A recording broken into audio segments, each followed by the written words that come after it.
Okay, let's dive deep.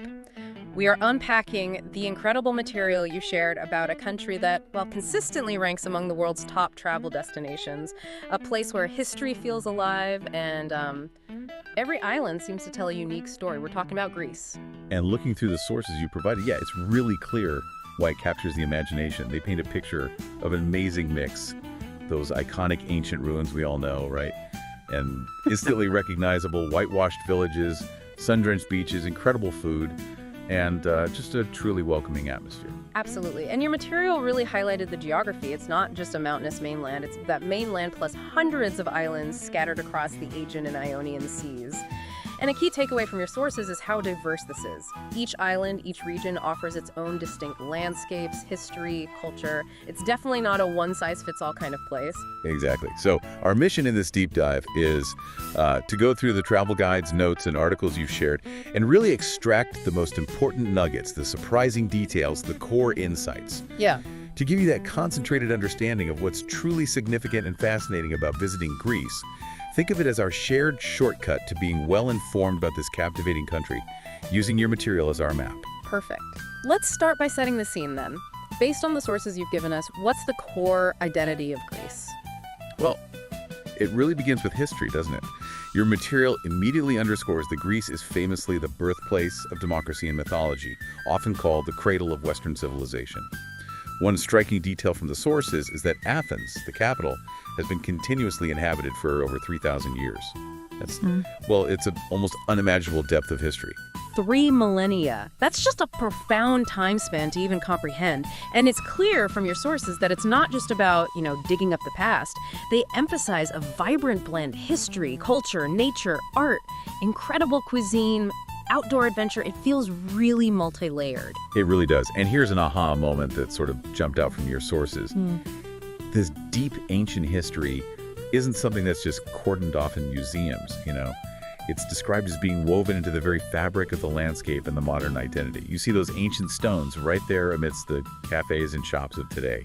It's living history. Which brings us directly to the iconic places that your material focuses on. And you really can't talk about Greece without starting with Athens. That's the natural starting point, yeah. Your sources describe Athens as the dynamic capital, a blend of the ancient and the bustling modern city. And, of course, the absolute centerpiece is the Acropolis. Right, and your material gets specific, pointing out key structures on that sacred hill: the Parthenon, that instantly recognizable main temple dedicated to Athena; the Erechtheion, known for its unique porch supported by female figures, the Caryatids; and the smaller temple of Athena Nike.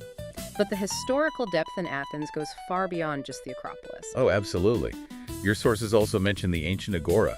That was the central marketplace and public gathering space where, well, democracy and philosophy truly thrived. And the Theater of Dionysus, considered the birthplace of Greek tragedy. I mean, these aren't just ruins. They're places where fundamental aspects of Western culture were literally born. Yeah, as your sources are quick to point out, Athens isn't just some museum city. It's a vibrant, modern center. They highlight the charming Plaka district, nestled right below the Acropolis with its maze of cafes and tavernas. And also point to trendy neighborhoods like Siri and Kolonaki for contemporary dining and nightlife. So you get that incredible weight of history right alongside a very lively modern city experience. And your guides mentioned the efficient metro system, which is a great practical tip, actually, for navigating that blend. Definitely helpful. Now, from the mainland, let's turn our attention to the islands. Your material clearly highlights some of the most famous ones first. Santorini immediately comes to mind for many, and your sources explain why it's so popular as part of the Cyclades group, known for those dramatic caldera views. Just stunning pictures. The world-famous sunsets, and those instantly recognizable whitewashed houses clinging to the cliffs. It even has an active volcano. Wow, and the picture your guides paint of Fira, the capital, is incredible, perched right on the cliff edge. A mix of Venetian and Cycladic architecture, buzzing with life. They even include the unique detail about arriving from the port below. You can take a cable car or, yes, a mule up 588 winding steps. A truly memorable entry. A journey in itself. Your material also briefly mentions Oia, renowned for its sunsets, the unique volcanic landscape. Yeah. The ancient ruins of Akrotiri, which were preserved by volcanic ash like Pompeii, and those distinctive black sand beaches. It's visually stunning, as your sources confirm. Okay, next up, Mykonos, another name everyone seems to know. Mykonos is presented in your sources as the cosmopolitan and lively island. The focus is really on Mykonos town, or Kora, a picturesque labyrinth of tiny streets and whitewashed buildings. What's fascinating, according to your material, is that despite its popularity, strict building regulations have actually helped preserve its traditional Cycladic charm. So it still looks the part, despite the crowds, maintaining that quintessential look. And for Mykonos, your sources really underscore the vibrant nightlife. Definitely. And mention specific famous beaches like Saru and Super Paradise as places to relax or, well, find energy. Right. Moving to the largest island in Greece, Crete. Your material describes Crete as a place of incredible variety. It does. It's called a spacious land of pleasing contrasts. You have dramatic coastlines, rugged mountains, and rolling countryside all on one island. Your sources highlight the range from bustling major cities to quiet traditional villages. And for history, it's home to a critically important site, Knossos Palace. The Minoan civilization, right? Exactly, the heart of the ancient Minoan civilization that flourished here thousands of years ago. And charming towns like Chnea and Rethymno are specifically mentioned in your guides too. So even just looking at these major islands your sources focused on, you see this huge spectrum of experiences available. What's fascinating here, reflecting on your material, is how each place seems to cater to different interests. I mean, if you're drawn to ancient ruins and city buzz, Athens is front and center. If you dream of dramatic landscapes and romantic sunsets, Santorini is the clear pick, isn't it? Absolutely. For traditional island charm with a lively cosmopolitan edge, Mykonos calls to you. And if you want a bit of everything history, nature, charming towns, space to explore, Crete is presented as incredibly diverse. It really does showcase that variety, but the historical depth in Greece extends far beyond Athens and Crete, as your sources make clear by highlighting other significant archaeological sites. Delphi is a major one your material emphasizes, often noted as Greece's second most popular archaeological site after the Acropolis. And pictures show it perched dramatically on the slopes of Mount Parnassus. What was its significance? I mean, why was it so important? Well, your sources explain that the ancient Greeks considered it the center of the earth, literally the omphalos. It was home to the incredibly important oracle of Apollo. The priestess. Yes, a priestess believed to channel divine messages. People traveled from across the Greek world and beyond to consult her for advice on everything from, personal matters to major political and military decisions. It was a place of immense power and influence. Your material mentions specific ruins there, too. The Temple of Apollo, where the oracle prophesied, the Athenian treasury, which housed offerings, the ancient theater, and even the Hippodrome, where the Pythian Games, second only to the Olympics, were held. Wow, a place that blended prophecy, sport, and politics. That's quite a combination.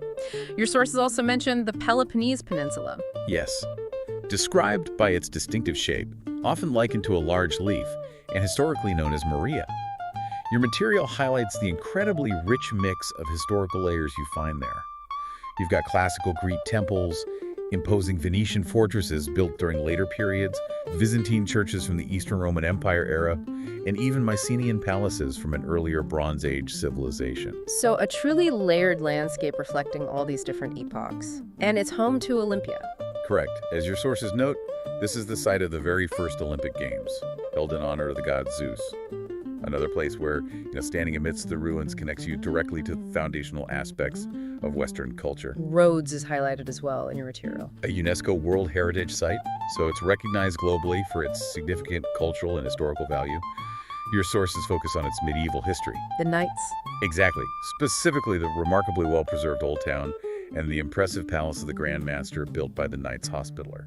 There's also, of course, the reference to the legendary ancient wonder, the Colossus of Rhodes. Right, bringing in those echoes of mythology and ancient feats of engineering. And then Cape Sunion. Located at the southern tip of the Attica Peninsula, so it's easily accessible from Athens. Your material points to the dramatic Temple of Poseidon, perched high on the clifftop, overlooking the sea.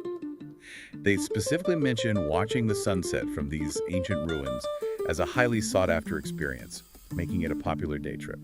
Sounds like a perfect blend of history, nature, and easy access if you're based in the capital.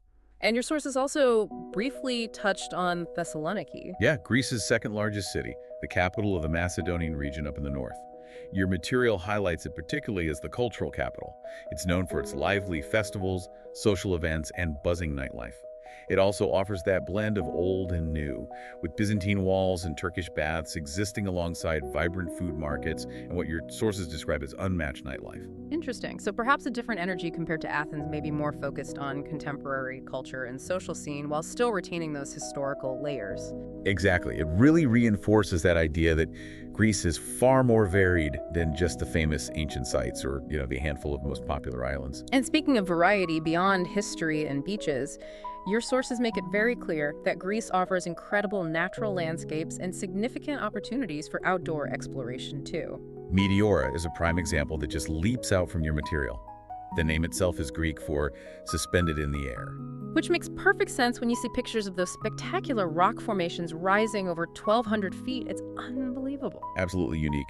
And perched impossibly on their summits are historic monasteries, built between the 14th and 16th centuries by monks seeking, isolation and spiritual connection. It's a stunning combination of dramatic geology and human endeavor. Breathtaking, really. Olympus Mountain, the legendary home of the ancient Greek gods, is mentioned in your guides for its hiking potential, right? Yes, offering challenging trails and incredible panoramic views. And back on Crete, the Samaria Gorge provides a truly dramatic hiking experience. It's one of Europe's longest and most impressive gorges. Wow. So for the active traveler, there are real wilderness adventures available. And naturally, the surrounding seas offer fantastic water sports. Your sources mention the Aegean and Ionian Seas as perfect for sailing, kayaking, or diving. And certain islands are highlighted specifically for their stunning beaches. Like Kefalonia Zakynthos, home to that iconic Navajo beach, also known as Shipwreck Beach. Your material paints a picture of incredible turquoise waters and dramatic backdrops. And don't forget Halkidiki, that distinctive three-pronged peninsula near Thessaloniki. Your guides offer a really helpful breakdown of its character. Cassandra is presented as the most developed, known for nightlife. Sithonia offers incredible beaches, quiet coves, and a more relaxed vibe. Okay, that sounds lovely. And Athos is unique, a monastic state with restricted access, primarily for male pilgrims. That's a great way to understand how to choose based on whether you want parties, secluded natural beauty, or maybe a spiritual retreat. So if you are a beach lover, Sithonia or islands like Kefalonia or Zakynthos sound amazing based on this material. If you're feeling adventurous, hiking Olympus or Samaria Gorge is clearly an option your sources highlight. It really does seem that Greece caters to a wide range of interests, which your sources demonstrate very well. Now, let's talk culture, and for many, I think a major highlight, the food. Yes. Your material emphasizes the deep connection between Greek culture, its ancient history, and mythology. It seems mythology isn't just old stories. It permeates modern Greek identity and is something you encounter everywhere, from place names to traditions. Exactly. And then there's the cuisine. It's celebrated worldwide for a reason, isn't it? Yeah. Your sources call it fresh, vibrant, and full of flavor, often built on simple, high-quality ingredients. And they list some absolute must-try dishes that just jump out from the pages. Souvlaki, of course, those delicious grilled meat skewers, often served in pita with tzatziki, that creamy yogurt and cucumber sauce. Classic. Moussaka, that comforting layered casserole, usually with eggplant, minced meat, and a rich bechamel sauce. Dolmades, the tender grape leaves stuffed with rice, herbs, and sometimes meat. And naturally, feta cheese. You can't forget feta. Which your sources confirm is best enjoyed in a classic Greek salad, brimming with ripe tomatoes, cucumbers, olives, red onion, and plenty of good olive oil.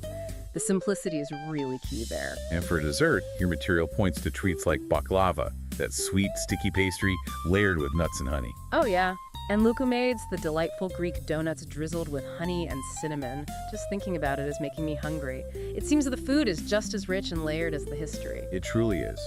And it seems like a reflection of the warmth and generosity of the culture, as described in your sources. Before we wrap up, your guides included some helpful practical tips for anyone planning a trip. Always useful. Good stuff to know.